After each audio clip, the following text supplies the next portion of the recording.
تميز بوسامته وحضوره المتألق.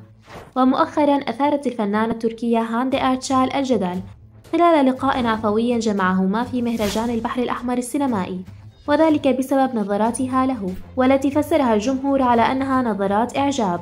الفنان السوري قصي خولي تخلى عن دراسة الحقوق لشغفه بالتمثيل، الأمر الذي أدى لحدوث مشكلة مع عائلته والتي أدت إلى طرده من المنزل لمدة شهرين.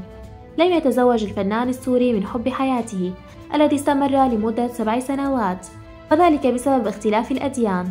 تزوج سرا من التونسية مديحة حمداني رغبة منه بالحفاظ على خصوصية حياته الشخصية، ولديه طفل منها اسمه فارس، ولكنه انفصل عنها مؤخرا ولم يذكر سبب انفصاله، معلقا أنه لن يخوض في وسائل الإعلام بقضايا شخصية وخاصة.